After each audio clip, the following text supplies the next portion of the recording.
الشيطان الرجيم. بسم الله الرحمن الرحيم. ما كان للمشركين أن يعمروا مساجد الله شاهدين على أنفسهم بالكفر أولئك حبطت أعمالهم وفي النار هم خالدون. کیا لکھ دیا ہے؟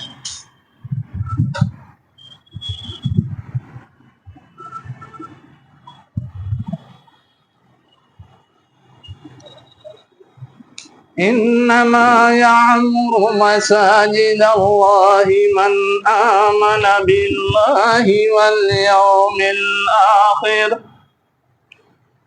وأقام الصلاة وآتى الزكاة ولم يخش إلا الله فعسى أولئك أن يكونوا من المهتدين. میں پناہ چاہتا ہوں اللہ کی دھتکارے ہوئے شیطان سے، اور شروع کرتا ہوں اللہ کے نام سے جو انتہائی مہربان اور ہمیشہ رحم فرمانے والا ہے۔ مشرکوں کے لیے زیبا نہیں ہے کہ وہ اللہ کے گھروں کو آباد کرے، اس حال میں کہ وہ خود گواہی دے رہے ہوں اپنے خلاف کفر کے ذریعے۔ وہ لوگ ان کے اعمال حبط ہو گئے، ضائع ہو گئے، اور وہ جہنم میں ہمیشہ ہمیش رہنے والے ہیں۔ بے شک اللہ کے گھروں کو آباد کرتے ہیں وہ لوگ جو اللہ پہ ایمان رکھتے ہیں، یوم آخرت پر ایمان رکھتے ہیں، نماز قائم کرتے ہیں، زکوٰۃ دیتے ہیں، اور اللہ کے علاوہ کسی سے نہیں ڈرتے۔ بس توقع ہے کہ وہ لوگ وہ ہوں جو ہدایت پانے والے ہوتے ہیں۔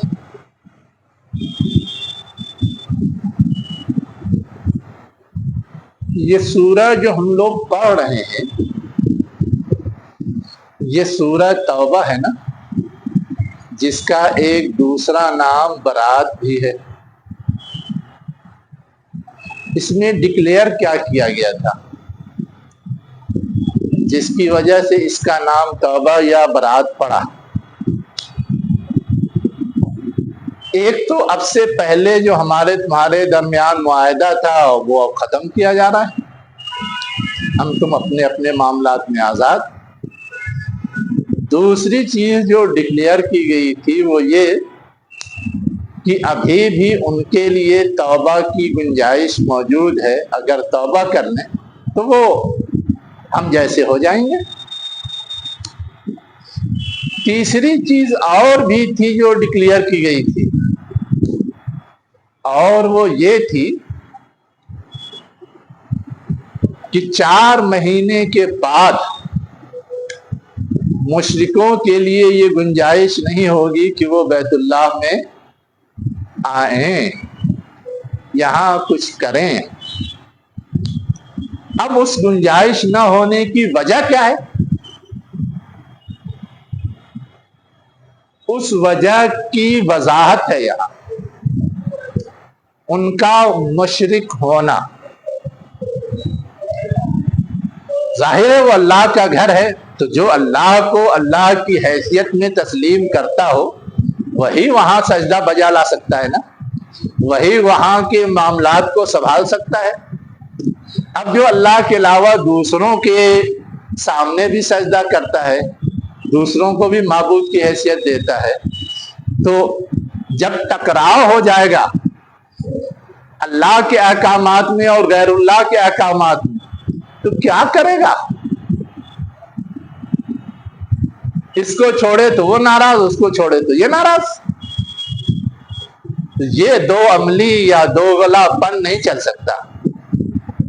اس لیے اب تک تو جو کر رہے تھے، آئندہ کے لیے ڈکلیریشن ہے کہ مشرکین اب اللہ کے گھر کے کسی معاملے میں دخیل نہیں ہو سکتے۔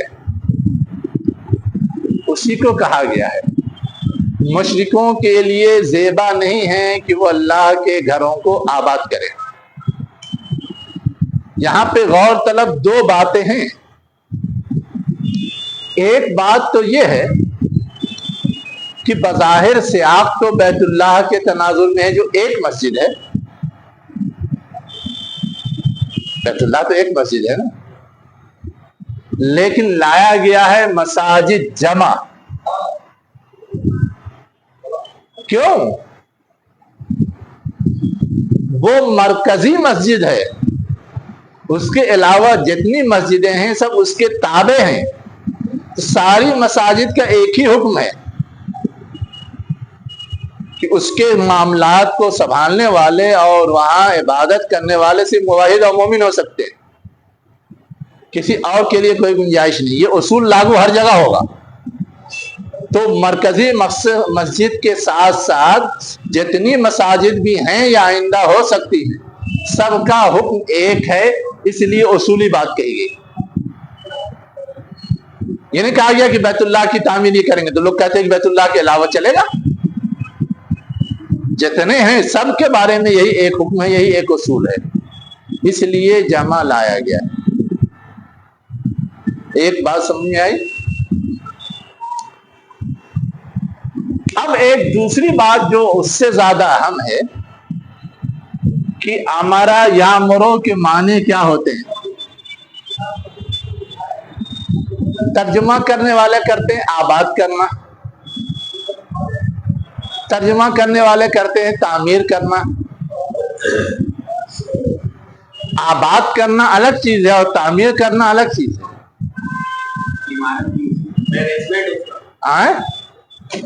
عمارت بھی اسی سے ہے، عمارت تو اسی بولتے ہیں نا جو تعمیر کی ہوئی چیز ہوتی ہے یا تعمیر کرنے کا عمل کام۔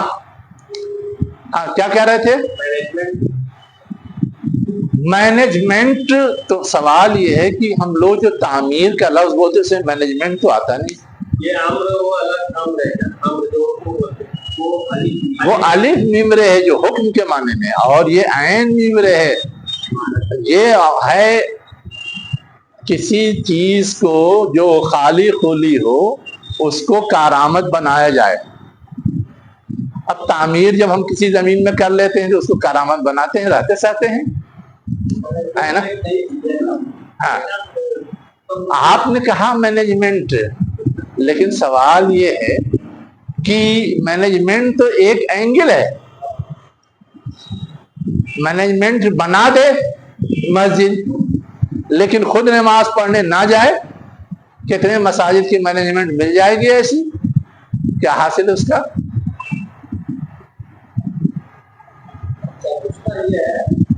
ایک منٹ پہلے یہ ہو جائے، اس کے بعد سوال۔ تو اس کا مطلب یہ ہے کہ یہ جو آباد کرنے کا مفہوم ہے، جو عام طور سے لوگوں کے ذہن میں پایا جاتا ہے کہ مسجد میں جا کے نماز پڑھنا چاہیے، خالی نہیں چھوڑ دینا چاہیے ورنہ وہ غیر آباد ہو جائے گی، ویران ہو جائے گی، صرف اتنا ہی مفہوم نہیں۔ آباد کرنے کے مفہوم میں یہ بات بھی شامل ہے کہ اس کو مستقل اس طرح سے مینج کیا جائے کہ ہمیشہ وہاں ہر نماز پڑھنے والا نماز پڑھتا رہے، جس کام کے لیے وہ مسجد تعمیر کی گئی ہے وہ کام انجام پاتا رہے۔ تو اب یہ چیز تو انتظام سے تعلق ہے، اس لیے وہ چیز بھی شامل ہے، ٹھیک ہے۔ اب ہے یہ کہ انتظام سے متعلق وہاں پانی کا انتظام ہو، وہاں بجلی کا انتظام ہو، وہاں صاف صفائی کا انتظام ہو، جتنے بھی انتظامات ہیں سب اس میں شامل ہو جائیں گے۔ ہر چیز مسجد کی آباد کاری ہے۔ کوئی اگر اس کو نقصان پہنچاتا ہے تو اس سے حفاظت بھی اس سے لڑنا بھی یہ بھی مسجد کی آباد کاری ہے نا. ایک نہیں ہزاروں مسجد ہے نا جی. وہ اوقاف کے تحت اور آثار قدیمہ کے تحت بند پڑی ہوئی ہے, ہر جگہ ہے. تو اب ان کو آباد کرانا وہ بھی ایک کام ہے, وہ بھی یامروں کے ذیل میں آتا ہے. تو اس کو بہت لمیٹڈ یا محدود معنی میں نہیں لینا چاہیے, وسیع معنی میں. اب کیا سوال دوسرا کر رہے تھے؟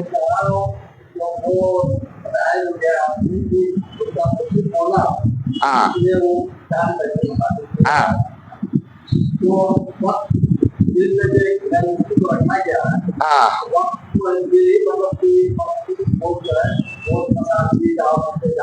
ہاں ہاں غلط تو ہے ہی.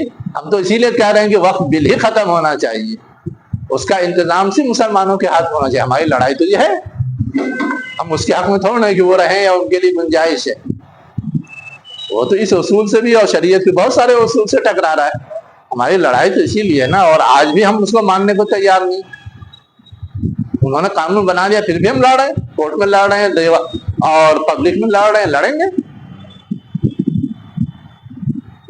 تو ایک تو یامروں کا مفہوم سمجھنے کی ضرورت ہے, دوسرے مساجد کیوں آیا یہ سمجھنے کی ضرورت ہے. اب اس کے بعد تیسری چیز کہی گئی کہ ایسا نہیں کہ ان کا شرک جو ہے وہ ڈھکا چھپا ہے, کہ اس کے بارے میں اختلاف ہو تو کہا جائے کہ زبردستی کیوں ان کو روکا جائے اور ان کے خلاف کارروائی کی جائے. جیسے ہمارے یہاں مسئلہ ہے نا بریلویوں کا,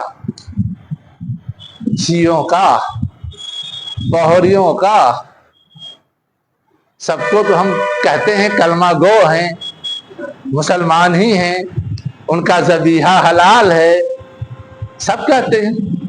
لیکن اس کے باوجود مساجد کا مس یوز کرتے ہیں, وہ وہاں قبریں بناتے ہیں, وہاں سجدے کرتے ہیں, پتہ نہیں کیا کیا کرتے ہیں. ہاں دوسروں کو روکتے بھی ہیں جو کلمہ گو ہیں. تو اب یہاں تو تھوڑا سا ٹکراؤ والی شکل ہو گئی. تو یہاں تو دو رائے ہو سکتی ہے کہ کوئی اور اسٹینڈ ہونا چاہیے, لیکن یہاں جن کے بارے میں کہا جا رہا ہے وہاں دو رائے نہیں تھی. وہ خود کہتے تھے کہ ہاں ہم بتوں کی پوجا کرتے ہیں. یہاں کوئی بدعتی نہیں کہتا کہ ہم ان کو سجدہ کرتے ہیں. اسی طرح وہ اپنی حاجات, اپنے مسائل کے لیے اس سے رجوع کرتے تھے جن کو انہوں نے بت بنا رکھا تھا. اب وہ چیز تو یہاں بھی پائی جاتی ہے, اپنے حاجات, اپنے مسائل کے لیے رجوع کرتے ہیں. تو یہاں یہ کہا جو جا رہا ہے شاہدین علی انفسہم بالکفر,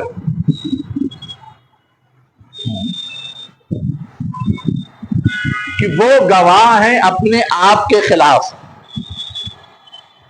کفر کے ذریعے. کفر کا مطلب یہ ہے کہ جیسے انہوں نے اللہ کے علاوہ دوسرے کو معبود کا مقام دے دیا, کفر ہو گیا,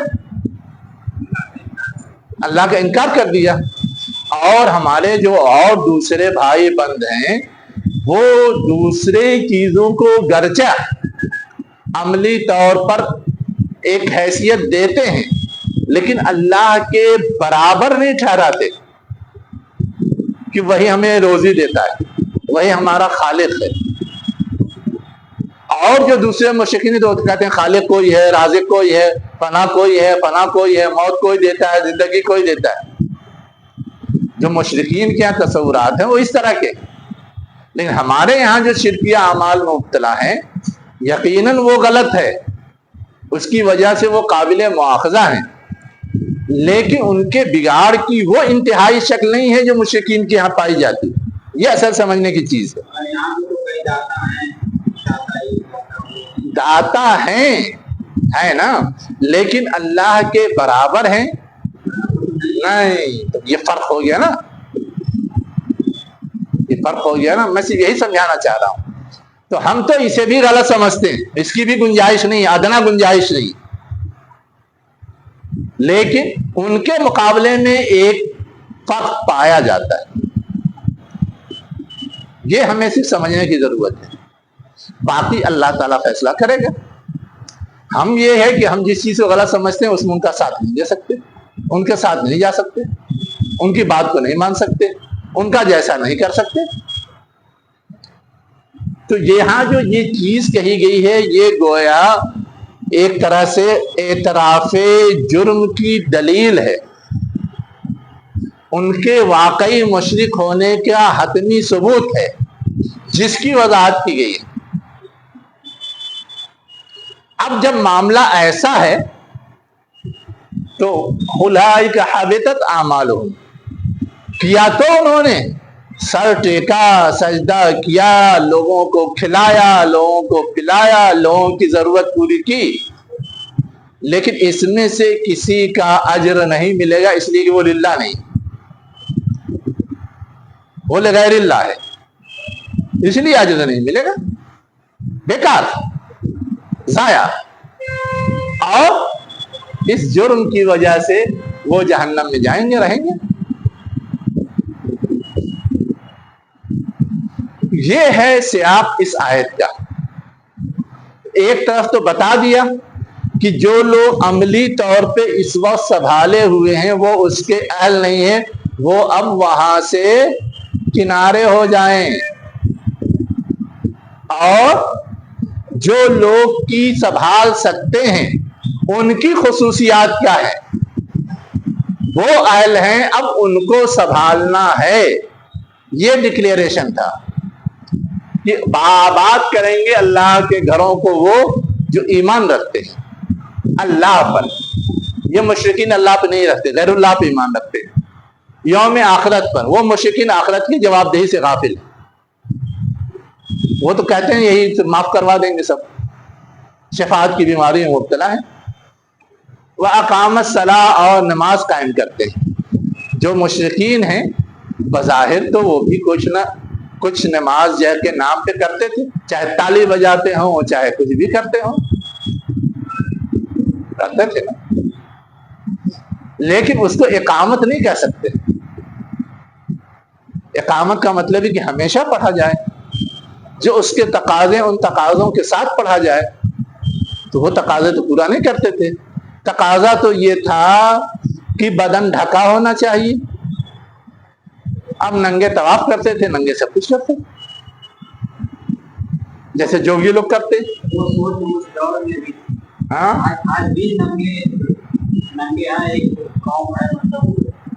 ارے جین ہیں, سیدھے سیدھے کیوں نہیں کہتے. ان کے جو مہنت ہوتے ہیں ننگے رہتے ہیں, ننگے ہی گھومتے ہیں, سب کے سامنے ننگے ہی ملتے ہیں. ان کا ہجوم چلے تو وہ ننگا چلتا ہے.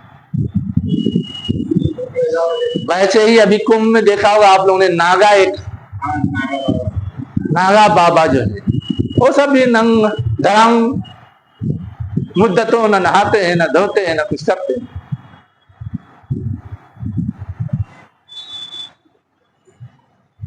وآتَ الزَّکَاۃ, اور زکوٰۃ دیتے ہیں. یعنی صرف ذہن اور عقیدہ اتنا ہی کافی نہیں ہے, عمل چاہیے, ذاتی اللہ سے تعلق والا بھی اور بندوں سے تعلق والا بھی, جو آتا زکوٰۃ ہے, سب دیکھا جائے گا. اور سب سے اہم بات یہ ہے اللہ کے علاوہ کسی کا ڈر نہیں. دوسروں کے سامنے جھکتا کیوں کوئی ہے, اس سے تکلیف پہنچے گی. ناگ بابا کو کیوں پوچھتے ہیں, نقصان دہ.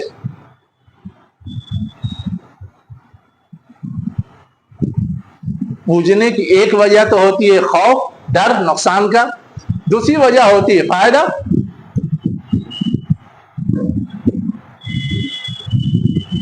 اب اس میں یہاں پہ یہ بات جو کہی گئی وَلَمْ يَخْشَ إِلَّا اللَّهِ, اس کا ایک اور بھی اینگل ہے. اینگل کیا ہے کہ جب کوئی صرف اللہ کو پوجتا ہے تو یہ چیز غیر اللہ کو پوجنے والے کو پسند نہیں آتی. تو وہ اللہ کو پوجنے والے کو پہ پریشر ڈالتے ہیں، دباؤ ڈالتے ہیں کہ وہ بھی ہمارے جیسے ہو جائیں، غیر اللہ کو پوجنے لگے، تاکہ ہماری خامی، ہماری کمزوری چھپ جائے، ہم سب برابر۔ جیسے آج کل ایک سلوگن ہے نا بہت مشہور، سرو دھرم سمبھاؤ وحدت ادیان، سب ایک، کوئی فرق ہی نہیں۔ ایسا تو ہے نہیں، اسلام تو سب سے سپیریئر ہے، توحید تو سب سے بالا ہے۔ تو یہ جو ہمارے یہاں مکسچر یا ملغوبہ بنا کر کے ٹریک سے ہٹانے کی کوشش ہے، اس چیز کو سمجھنے کی ضرورت ہے، اور یہ اسی وقت قابل قبول ہوتا ہے جبکہ ہم کوئی پریشر یا دباؤ قبول کر لیں، ورنہ ہم ڈنکے کی چوٹ کے اسلام کے علاوہ کچھ اور نہیں ہے، سب میں خامی ہے، سب میں خرابی ہے، سب ریجیکٹڈ۔ یہ اسی وقت کہہ سکتے ہیں جب اللہ کے علاوہ کسی کا ڈر نہیں ہوگا۔ پیش کریں، وہ خود ہی عمل کر کے دکھائیں نا، جیسے صاحب ایمان عمل کر کے دکھاتے ہیں، وہ دکھائیں، تو وہ تو خود ہی ڈاواڈول رہتے ہیں، چاہے یہودی ہو، چاہے عیسائی ہو، چاہے دوسرے مذاہب کے ماننے والے ہوں، سب ڈاواڈول ہیں۔ اب ہمارے یہاں سب سے زیادہ ہندو مذہب پایا جاتا ہے نا، ہندو مذہب میں ایک خدا کی پوجا کا تصور بھی ہے، کئی خدا کی پوجا کا تصور بھی ہے، وہ یہ جسٹیفائی کرنے کی پوزیشن میں نہیں کہ کون صحیح کون غلط، ایک خدا کو ماننا یہ صحیح ہے یا کئی خدا کو ماننا یہ صحیح ہے، یہ کنفرم کرنے کی پوزیشن میں نہیں۔ سب ہندو ہیں جو اپنے آپ کو کہیں ہندو ہے، چاہے آپس میں مار کاٹ کیا، جینیوں نے بودھوں کو مارا، بودھوں نے جینوں کو مارا،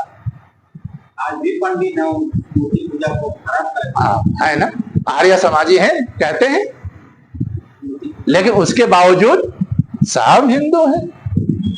اس تضاد کا کوئی جواب ان کے پاس نہیں ہے نا، یہ اصل چیز سمجھنے کی ہے۔ فَعَسَىٰ أُولَٰئِكَ أَن يَكُونُوا مِنَ الْمُهْتَدِينَ، بس توقع ہے کہ یہی لوگ ہدایت یافتہ ہوں گے، اور یہ لوگ ہدایت یافتہ ہیں تو انہی کو حق ہے کہ وہ اللہ کے گھروں کی آباد کاری کا کام کریں تاکہ وہ صحیح انداز سے چلے۔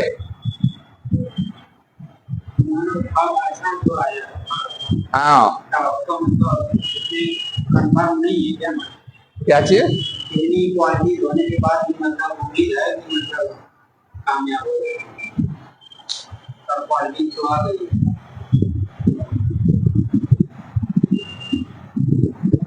تم کوالٹی پہ آپ پورے اترے یا نہیں یہ تو چیک کیا جائے گا نا،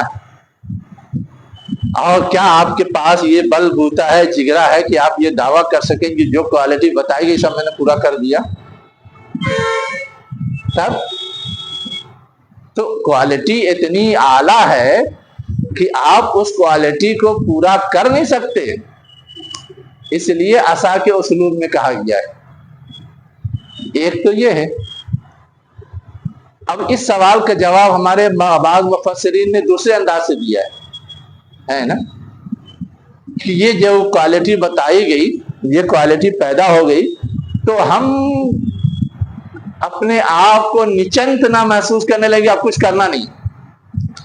جیسے لوگ کہتے تھے نا اللہ کے رسول سے، آپ کے تو سارے گناہ معاف، آپ کے لیے جہنم کا کوئی سوال ہی نہیں ہے، آپ تو معصوم ہیں، پھر کیوں اتنی محنت کرتے ہیں کہ پیر پھول جاتا ہے؟ آرام سے رہیے۔ تو اب اگر کوئی یہی چیز مان لے، آرام سے رہے، اس کا مطلب یہ ہے کہ اور جو مزید نیکی کما سکتا اس سے غافل ہے نا۔ اور اگر آپ کو اتنا نوازی دیا اللہ نے تو آپ کو شکر گزار بھی ہونا چاہیے، غرور میں نہیں مبتلا ہونا چاہیے کہ اب مجھے کچھ کرنے کی ضرورت نہیں، میں تو سراپا فرشتہ۔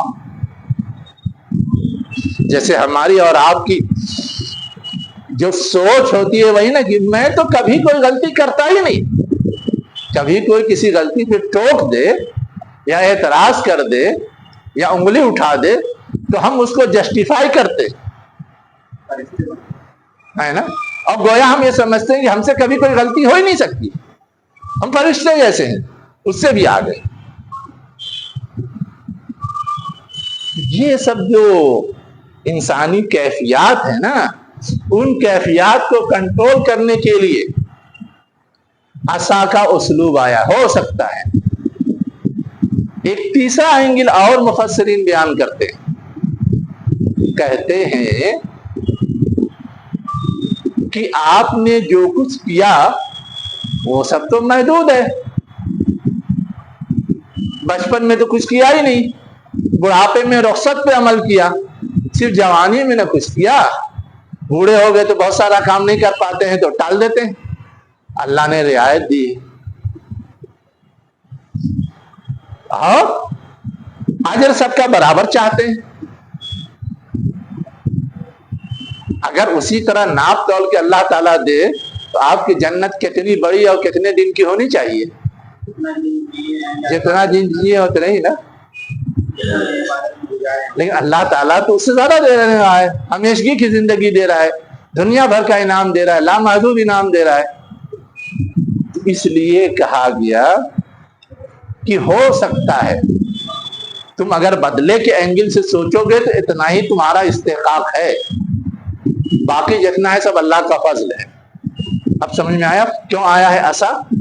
ورنہ کہہ دیا جاتا گارنٹی تو کل دعویٰ لے کے کھڑے ہو جاتے. مجھ سے تو یہ وعدہ کیا گیا تھا، اس میں ہمیں تو یہ چیز نظر نہیں آ رہی ہے، فلانے کو نظر آ رہی ہے. وعدہ کیا گیا تھا سب کے اکاؤنٹ میں اتنے اتنے ہزار آئے گا اور نہیں آ رہا ہے. گارنٹی دے کے تو پھنس گئے. اس سے پہلے بھی تو بہت ساری حکومتیں قائم ہوئی، انہوں نے گارنٹی نہیں دی. کسی نے پوچھا میرے اکاؤنٹ میں اتنا پیسہ کیوں نہیں آیا؟ گارنٹی کے بعد سوالات اٹھ جاتے ہیں، کھڑے ہو جاتے ہیں. اس لیے جو ہے حقیقت پہ مبنی وہ بیان کیا گیا. اب سمجھ میں آیا؟ اب اس کے بعد ایک اور چیز سمجھائی جا رہی ہے. سمجھایا یہ جا رہا ہے کہ نیکی کی ایک شکل ہے اللہ پر ایمان اور ان کے تقاضوں کی تکمیل، اور نیکی کی دوسری شکل ہے بے ایمانی اور کچھ نام نہاد نیکی کے کام. دونوں شکل برابر ہے کیا؟ نیکی کا کام کیا ہے؟ حج کو حاجیوں کو پانی پلانا. نیکی کا کام کیا ہے؟ مساجد کا انتظام سنبھالنا، جو مکہ قریش سنبھالتے تھے. کوئی پانی پلاتا تھا، مہمانوں کو کھلاتا تھا، کوئی چابی لے سنبھالتا تھا، کوئی اور جو صاف صفائی کا بہت ساری چیزیں کرتے تھے.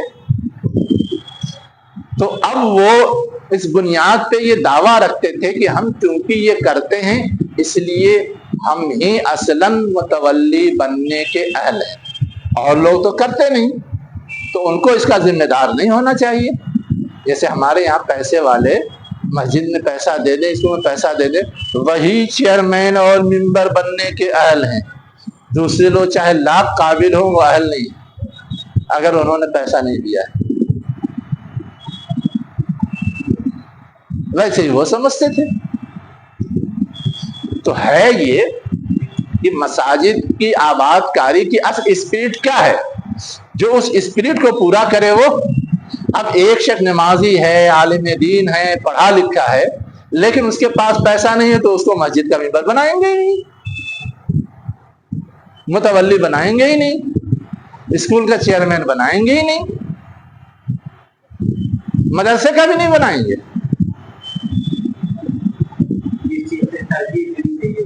نہیں دیتے. کتنے مدارس چل رہے ہیں پورے ملک میں، پتہ لگائیے اس کے صدر صاحب کون؟ ارے تحریکیں چل رہی ہیں، جامعۃ العلماء، علماء کی جماعت. کتنے غیر عالم ہیں اور اس جماعت میں گلزار اعظمی عالم تھے. اور آپ پتہ لگا لیجیے جمعیت علماء کے جتنے ممبران ہیں اس میں کتنے عالم ہیں کتنے غیر عالم ہیں.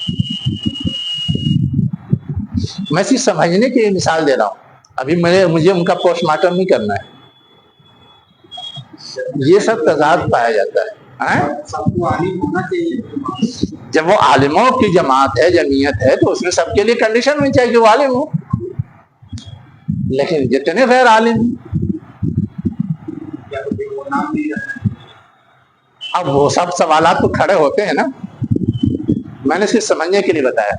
تو یہ کہا جا رہا ہے کہ اصل چیز یہ ہے کہ مساجد جس مقصد سے تعمیر کیے جانتے ہیں، اس مقصد کو پورا کرنے کی اہلیت جس کے اندر ہو، اس کو اس کا متولی ہونا چاہیے، اس کو اس کی دیکھ ریکھ کرنی چاہیے، اس کو وہاں کا حق ادا کرنا چاہیے، اسی سے توقع بھی کی جا سکتی ہے۔ اب وہ مشرک ہے تو وہ توحید کیسے لائے گا وہاں؟ یہ اصلاً وہ جو اپنا ایک دعویٰ ٹھونکتے تھے پہلے سے جو چلا آ رہا تھا، اس کا جواب دینے کے لیے، کیا تم نے بنا دیا ہے حاجی کو پانی پلانا اور مسجد حرام کی آباد کاری، کیا بنا دیا ہے؟ اس شخص کے عمل جیسا بنا دیا ہے جو اللہ پہ ایمان رکھتا ہے۔ ایک طرف ایمان ایک طرف شرک، برابر تو ہو نہیں سکتا۔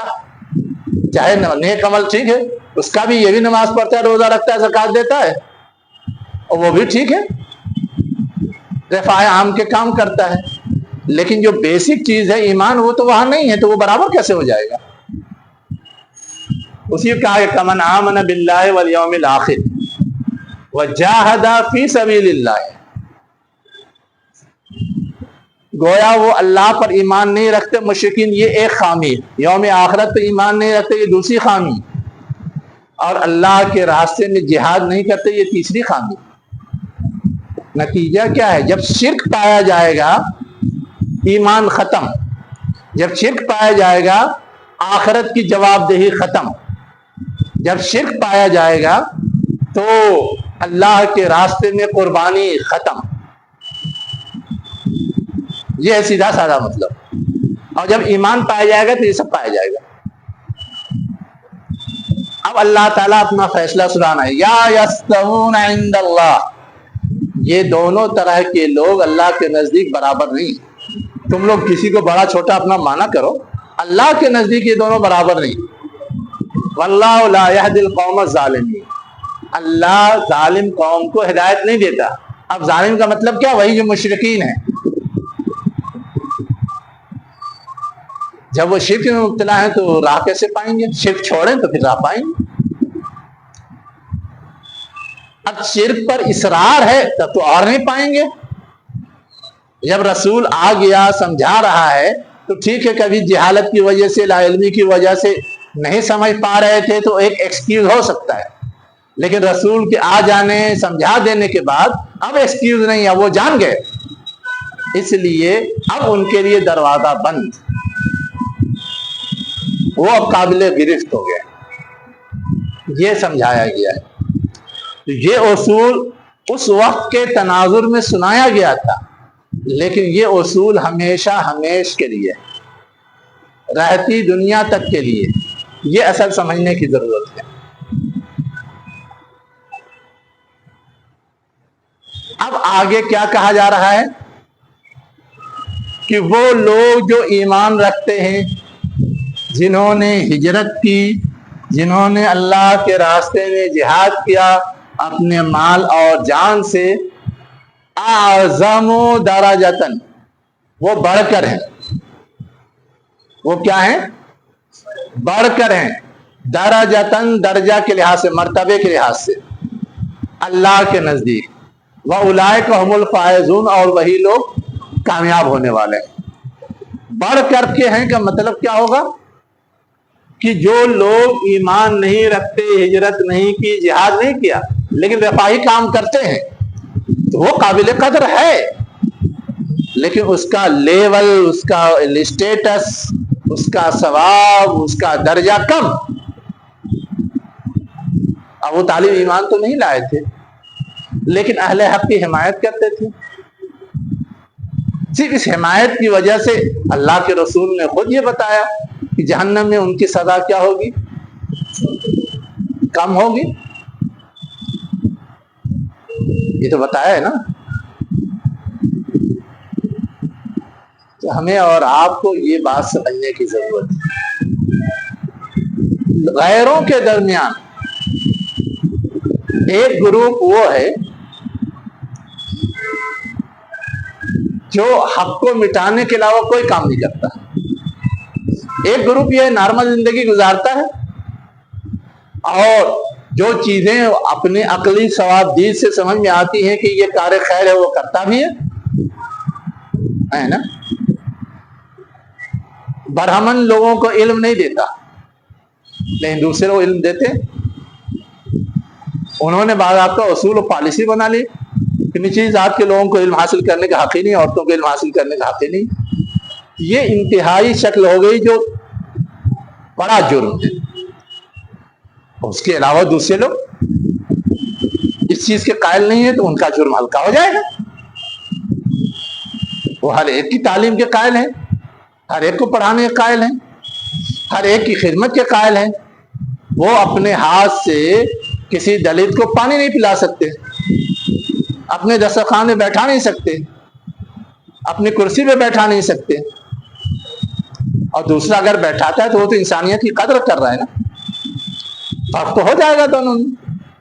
تو جو نارمل انداز کی اخلاقیات ہیں, انسانیت ہے, کوئی اگر اس کو بھی ملحوظ رکھتا ہے تو وہ کار خیر نیکی ہے. لیکن یہ ساری نیکی کا اجر اللہ تعالیٰ دیتا ہے, دے گا, لیکن ظاہر ہے کہ اس کا اجر ایمان کی طرح نہیں ہو جائے گا کہ وہ جنت پا جائے.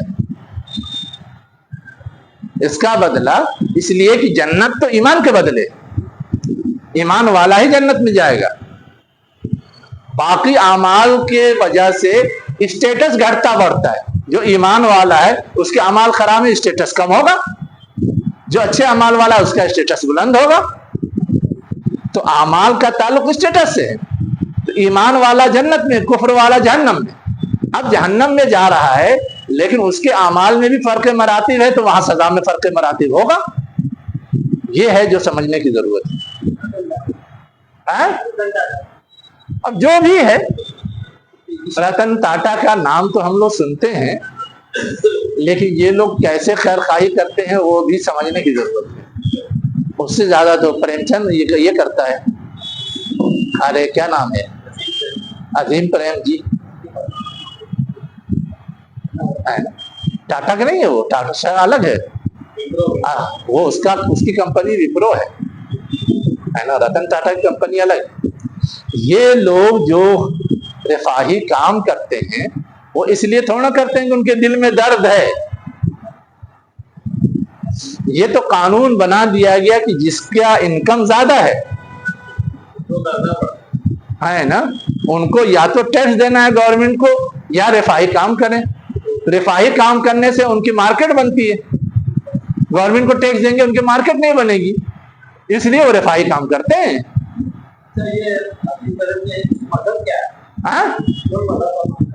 عظیم پریم جی مسلمان ہیں, ہاں ہو جاؤ مسلمان میں,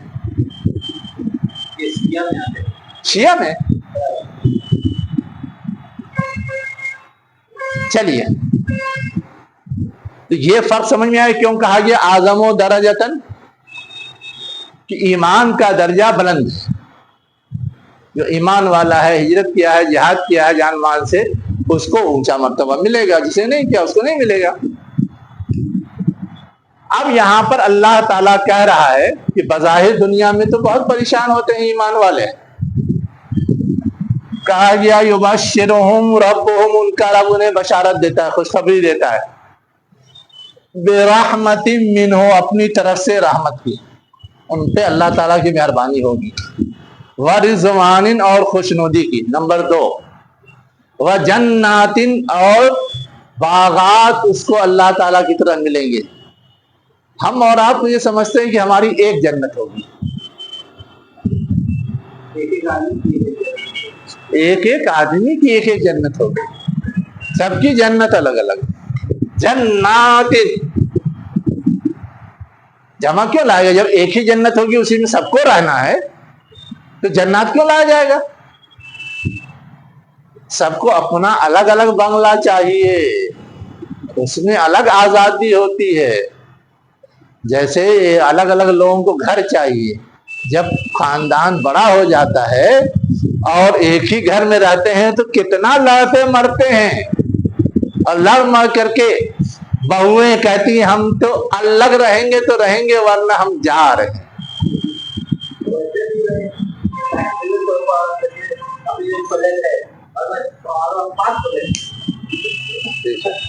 وہ تو ایک فخر اور غرور کی شکل ہو گئی، لیکن یہ تو عملی مسئلہ ہے نا، نفسیاتی مسئلہ ہے۔ تو کیا کہا گیا کہ اللہ تعالیٰ اپنی طرف سے ان پہ مہربانی بھی کرے گا اور راضی بھی ہو جائے گا اور باغات دے گا۔ لہم فیہا نعیم مقیم، باغات ہوں گے ان کے لیے جس میں یعنی جن باغات میں نعیم نعمتیں ہوں گی۔ نعیم لفظ پہلے آ چکا، بتا چکا ہوں، نعمت کی جمع ہے یہ۔ ثم لتسألن یومئذ عن النعیم، اور وہ نعمتیں ایسی نہیں ہوگی دنیا کی طرح کچھ دنوں میں سڑ گل کے خراب، برابر مقیم ہوں گی۔ مقیم کا مطلب ہوتا ہے اپنی جگہ ٹھوس، مضبوط، قائم رہنے والی، مستقل، پرماننٹ، دائمی، جو چاہیے ترجمہ، سڑنے گلنے والی نہیں، ورنہ دنیا کی جتنی نعمتیں سب ختم ہوتی دھیرے دھیرے دھیرے دھیرے۔ خالدین فیہا ابدا، اس میں وہ ہمیشہ ہمیش رہیں گے۔ ان اللہ عندہ اجر عظیم، بے شک اللہ اس کے پاس بڑا اجر ہے۔ کام بڑا ہے تو اجر بڑا ہے۔ اب اس کے بعد اللہ تعالیٰ اہل ایمان کو بھی تھوڑا سا خطرے سے آگاہ کر رہا ہے۔ اتنا بڑا انعام پانا ہے تو تھوڑا سنبھل کے زندگی گزارنی پڑے گی۔ تم سے کوئی ایسی غلطی نہ ہو جائے کہ تم ان معاملات میں، ان نعمتوں اور ان انعامات سے محروم ہو جاؤ۔ تو غلطی نمبر 1 اس آیت میں بتائے گی، اے وہ لوگوں جو ایمان لائے ہو، کافروں کو نہیں کہا جا رہا ہے، مومنوں کہا جا رہا ہے، لا تتخذوا آباءکم و اخوانکم اولیاء، تم اپنے باپ دادا کو اور اپنے بھائیوں کو سرپرست نہ بناؤ۔ یہ سب تو ہوتے ہی ہیں سرپرست، پھر کیوں کہا جا رہا ہے سرپرست نہ بناؤ؟ باپ سرپرست نہیں ہوتا، ولی کے معنی کیا ہوتا ہے؟ سرپرست، قریبی، اسی کی جمع اولیاء ہے، وہ تو ہوتا ہی ہیں، لیکن اللہ تعالیٰ کہہ رہا ہے مت بڑھاؤ، ہے نا؟ لیکن کیسے اولیاء ہوں یہ وہاں وجہ بتائی گئی۔ اگر باپ دادا کفر کو ایمان پر ترجیح دینے والے ہیں، کفر کو پسند کرنے والے ہوں، ایمان کو نیگلیکٹ کرنے والے، چھوڑنے والے ہوں، بے ایمان ہوں، تو ان کو سرپرست کی حیثیت نہیں دی جائے گی، اس لیے کہ وہ بھٹکا دیں گے، وہ گمراہ کر دیں گے۔ ہاں اگر ایسا معاملہ نہیں ہے تو وہ ہیں سرپرست، نیچرل رہیں گے، لیکن اس نیچرل سرپرستی کی گویا ایک حد بتا دی گئی۔ ایمان کے دائرے میں وہ سرپرستی ہے تب تو ٹھیک، اور ایمان کے دائرے سے باہر لے جا رہی ہے، گھسیٹ رہی ہے، تو قابل رد، صاحب سرپرستی ختم، الختم، ختم۔ ہم ایسے عام حالات میں ماں باپ کی نافرمانی نہیں کریں گے، لیکن اگر وہ کوئی غلط کام کرنے کو کہیں گے تو کریں گے۔ لا طاعۃ لمخلوق فی طاعۃ اللہ۔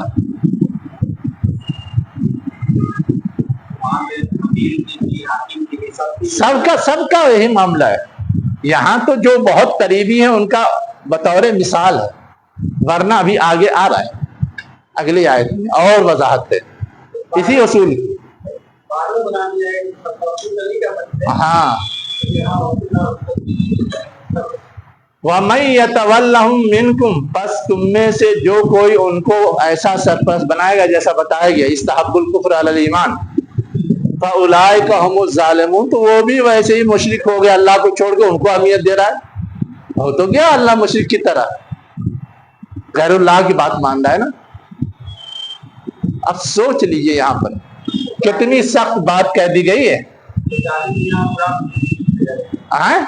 ظالم سے مراد تو اصل میں ہوتا ہے حد سے تجاوز کرنے والا، حق کو غلط جگہ پہ رکھنے والا ہے نا، لیکن وہ قریب قریب وہیں پہنچا دیتا ہے۔ جیسے ہم دکھاوے کے لیے نماز پڑھتے ہیں تو نماز کو ہم غلط جگہ رکھ دیتے ہیں، اس کو شرک خفی کہا گیا ہے نا، قریب قریب وہی ہو گیا نا، بس پوشیدہ کہہ دیا گیا، ہلکا کہہ دیا، لیکن ہے تو کہا تو گیا شرک ہی، بس وہ سمجھیے۔ اب اگلی آیت میں کیا کہا جا رہا ہے؟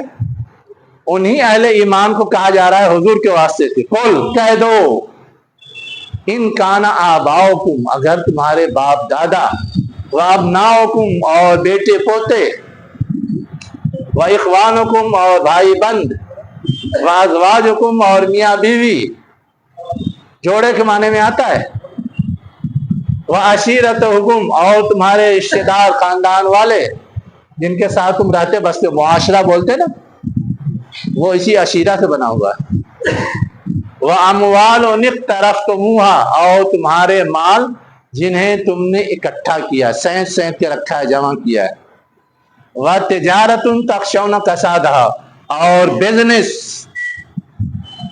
جس کے ڈوب جانے کا تمہیں ڈر ہوتا ہے۔ کساد، کساد بازاری کا مطلب بازار میں مول جو پیسہ لگا ہوتا ہے وہ ختم ہو جائے، ڈھہ جائے، مٹ جائے، خراب ہو جائے، اس کو بولتے ہیں کساد بازاری۔ وَمَسَاكِنُ تَرْضَوْنَهَا، اور وہ گھر جسے تم پسند کرتے ہو، پسندیدہ گھر لوگ بناتے ہیں نا، جس کو جو ڈیزائن پسند ہے، جس کو جو جگہ پسند ہے، جس کو جیسے ہی سہولت چاہیے ویسا ہی گھر بناتا ہے نا، اسی کو کہا گیا وَمَسَاكِنُ تَرْضَوْنَهَا أَحَبَّ إِلَيْكُمْ، یہ ساری چیزیں اگر زیادہ محبوب ہیں تمہیں اللہ سے، اس کے رسول سے، اور اللہ کے راستے میں جہاد سے، فَتَرَبَّصُوا، تربص مانے ہوتا ہے انتظار کرو، بس تم انتظار کرو، تمہاری حرکت اب گئی ہے غلط رخ پر، ٹریک سے اتر گئی، انتظار کرو کس چیز کا؟ حتی یاتی اللہ بامرہ، یہاں تک کہ اللہ لائے اپنا فیصلہ، اپنا حکم، کہ اب تم بگڑ گئے تو تمہارے بگاڑ کی وجہ سے تم کو کوئی سزا دے۔ واللہ لا یہدی القوم الفاسقین، اور یہ جو بدعملی ہے، دعوت اللہ کو ایمان ماننے کا ہے اور اہمیت ان چیزوں کو دے رہے ہیں، اللہ کو چھوڑ رہے ہیں، رسول کو چھوڑ رہے ہیں، تو یہ چیز بدعملی ہے، اور ایسے لوگوں کو پھر اللہ تعالیٰ سیدھا راستہ نہیں دکھاتا۔ سیدھا راستہ نہیں، ہم ان کو سیدھے راستے کی توفیق نہیں دیتا، جب بگڑ گئے بگڑ گئے، دھیرے دھیرے بگڑتے بگڑتے ہی تو بگاڑ میں پختہ ہو جاتے ہیں، پھر سنبھلتے نہیں، رسول آتا ہے تو بھی نہیں مانتے۔ تو ہم اور آپ صرف کلمہ پڑھ لینے کے بعد جو سمجھتے ہیں کہ بیڑا پار ہے، یہ غلط ایک بات۔ دوسری بات جو سمجھنے کی ہے وہ یہ ہے کہ ہمارے ارد گرد ہماری آزمائش کے لیے بہت سی چیزیں چھوڑ دی گئی ہیں، جس میں ایک فہرست یہاں گنائی گئی ہے نا۔ آزمائش انسانوں کو باپ دادا کی طرف سے بھی آتی ہے، باپ کا دباؤ ہے، ہمیں پسند نہیں ہے، کوئی غلط چیز کا بھی کبھی کبھی مطالبہ ہو جاتا ہے، باپ کا ذہن اگر صحیح نہیں ہے غلط چیز پہ بھی اصرار ہو جاتا ہے نا، یہ کرنا ہی کرنا ہے۔ اب باپ دادا ہیں بریلوی، ہم کو صحیح فکر معلوم ہوں گے، باپ دادا کہیں گے نہیں، جیسا ہم کرتے تھے ویسا ہی کرنا ہے، ورنہ میرے ساتھ نہیں رہنا ہے، ہم نکال وار کریں گے۔ ہاں ہاں، وہ تو مشرکین مکہ اور کفار بھی کہتے تھے کہ ہمارے باپ دادا کے بارے میں تمہارا کیا خیال ہے، وہی بات تو ہے، آج بھی کہتے ہیں۔ تو یہ ہے، یہ سب وجہ آزمائش بھی ہیں، یہ اینگل بھی سمجھنے کی ضرورت ہے۔ ویسے ہی بیٹوں کی وجہ سے لوگ کتنی خرافات کرتے ہیں، حرام کمائی کرتے ہیں، بیٹوں کی خواہشات کی تکمیل میں، بیٹوں پہ گرفت نہیں رہتی، لاڈ پیار میں بہت ساری غلط چیزیں بھی ہونے لگتی ہیں۔ ویسے ہی بھائی بند، بھائی نے کوئی غلطی کی ہے لیکن اب بھائی ہے تو اسی کا ساتھ دینا ہے۔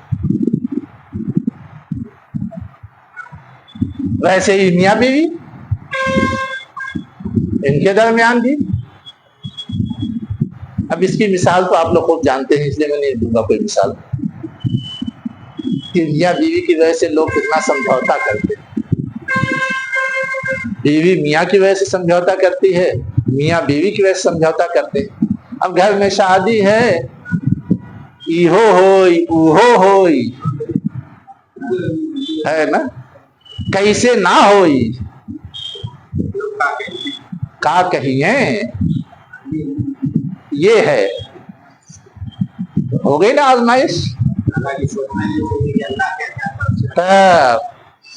تو اب اس کی وجہ سے بہت ساری خرافات ہوتی ہے، سوچنے سمجھنے جاننے بوجھنے کے باوجود. یہ ایک مثال کافی ہے. اس کے بعد کیا کہا جا رہا ہے؟ وَعَشِيرَتُكُمْ، اور تمہارے گھر خاندان کے لوگ ہیں. ہم ہیں خان، انصاری سے کیسے شادی کریں گے؟ خاندان والے بائیکاٹ کرتے نہیں آئیں گے ہماری دعوت.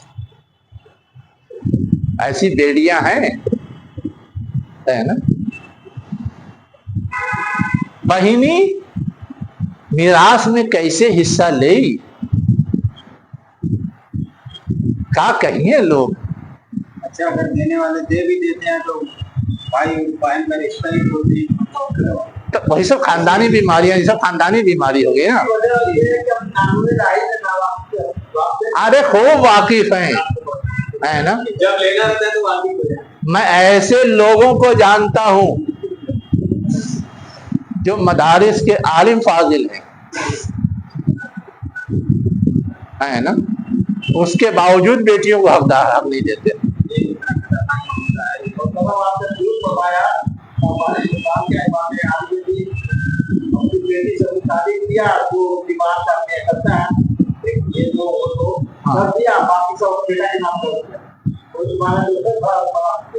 تو یہی سب ہے نا. ارے میں ایسی مثال بھی جانتا ہوں کہ بیٹی کو جیسے نارمل شادی کیا جاتا ہے، تحریکی بیک گراؤنڈ تھا، نارمل شادی کی، لیکن جب وراثت بانٹنے کا مسئلہ آیا تو نہیں دیا حصہ. میں ایسی مثالیں بھی جانتا ہوں ہے نا. اس معاملے کو لے کے مطلب خطبے وغیرہ میں بھی اتنا بیان نہیں دیتے جیسا دینا چاہیے. اب وہ تو اصل میں ہمارے یہاں جو بیماری ہے وہ یہ ہے کہ خطیب ہمارے پڑھے لکھے ہوتے نہیں، عموماً حافظ ہوتے ہیں صرف، تو وہ جانتے ہی نہیں تو کیا خطبہ دیں گے. اسی لیے کہا گیا نا کہ امام جو ہونا چاہیے اقراؤہم، ان میں جو سب سے زیادہ پڑھا لکھا ہو. آپ اپنے میں سے سب سے زیادہ پڑھے لکھے کو امام بنانا شروع کیجیے، دیکھیے وہ بتائے گا یا نہیں بتائے گا. لیکن آپ تو پیسہ بچانے کے چکر میں جو سب سے کم لے گا اس کو امام بنائیں گے تو ایسی سڑک چھاپ ہوگا.